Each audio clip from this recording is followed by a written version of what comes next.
So, welcome everybody to 2016 and our new series, Paranormal Theories. It'll be with me and Alan, that's me. So Alan and I, Keegan, will be hosting the series. So each week we'll try to give you guys some hot paranormal theories going around the web.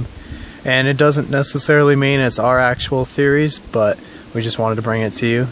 So this week we're looking at Interdimensional Bigfoots. It's a kind of a new topic to us. We've never actually heard of it, and I only heard of it because of this book, Bigfoot, by Tom Burnette and Rob Riggs. Now, Alan, what do you think about this whole thing? Like, what did you take away from it? Now, well, to start with, I had never really heard the theory of interdimensional Bigfoots until Keegan actually brought it up to me because of the book. And to me, I mean, I believe in a lot of things, but that's just a little too far-fetched for myself. But, you know, anything is worth looking at least once. Yeah, I mean, at some point you gotta wonder, is it just trying to make up an excuse for why we don't find bodies and stuff like that? I think a lot of it is just kind of people trying to grasp at straws and come up with things out of thin air. Does that mean I don't believe in Bigfoot? Not necessarily, but the whole interdimensional Bigfoot thing is just a little bit far-fetched. Yeah, I mean, when you look at it, how would a being be able to kind of travel through dimensions without some sort of device? And that's what a lot of them are saying, is the Bigfoots use the dimensions to hide from the people. Either that, or they say they're also kind of like psychic, and they can kind of make you see through them, see what's behind them. And that's kind of another thing that might be a little far-fetched to me as well. I know when I try to talk to some of the Bigfoot experts about it, they didn't seem very into this idea either. They're more of the flesh and blood Bigfoot. If it's real, it's like a Gigantopithecus or something like that, or even a Neanderthal. I think that would be a better explanation. Now, when you were reading about this stuff, what did you find about beings being able to travel back and forth? Now, there was one thing I had read, and it kind of didn't necessarily stick with just the whole Bigfoot being interdimensional theory. It was kind of a theory that all beings are almost interdimensional in the fact of not necessarily that they can jump dimensions during their life, but they go to different dimensions when they die. And it was almost kind of almost like an afterlife theory, like kind of based on ghosts and things like that. There could be residual effects left over, but it's not necessarily residual. It is a loop from another dimension being played over and over. Which would make sense if it's an extinct type of ape, being maybe the Gigantopithecus from Asia, or even the Neanderthals, which they do bear resemblance to Neanderthal people. Another theory when I read the book was that they can manifest themselves into orbs and stuff like that. And through ghost hunting, I know back in the early 2000s, orbs were seen as spirits, but now with research, they're just viewed as just balls of electricity.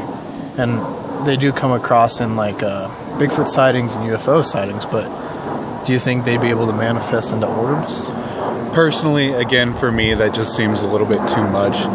Unless we are looking at it from a more spiritual residual effect, then it wouldn't even necessarily be Bigfoot, so to speak. It would be, you know, the spirit of whatever you're seeing, you know, just energy being formed from that spirit, whatever is left.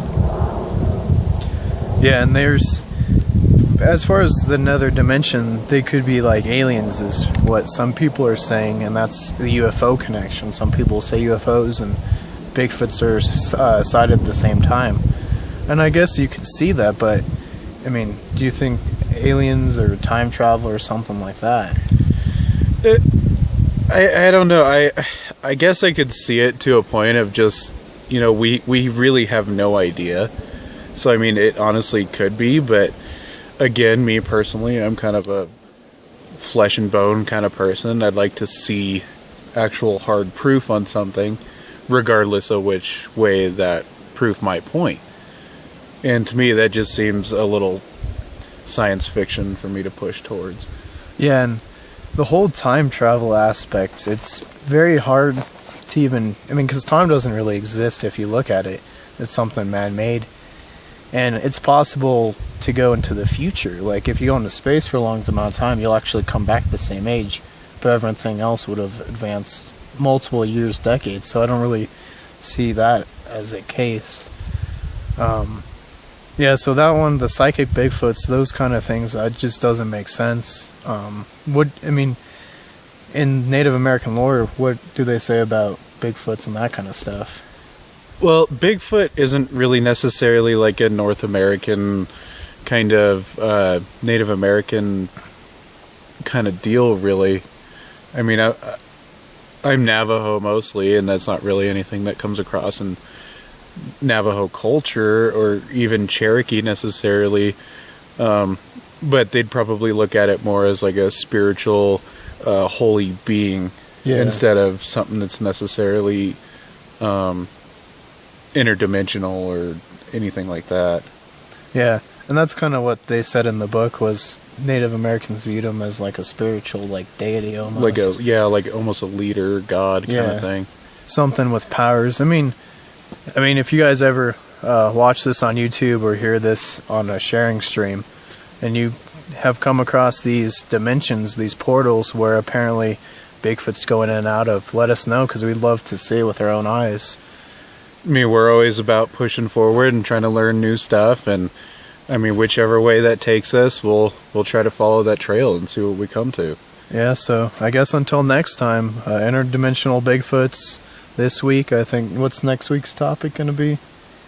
Skinwalkers. Oh, we're gonna try and tell you guys a little bit about skinwalkers, and then hopefully stay tuned and we can keep you guys interested. Yeah, in 2016 we have a couple new shows that we're gonna start. Do you want to tell them about your show? I'm going to actually try to start doing a show called Abandoned Colorado. It's not necessarily anything revolving around the paranormal. It's just kind of cool old things with a lot of history that can tie in with the paranormal. That could come across with paranormal, but that isn't necessarily centered around the paranormal. Yeah, and then my show is going to be Paranormal History, where we go around and try to tell you the history stories through our investigations. So hopefully you'll check those out and check this one out next week. But until next time, we're signing out.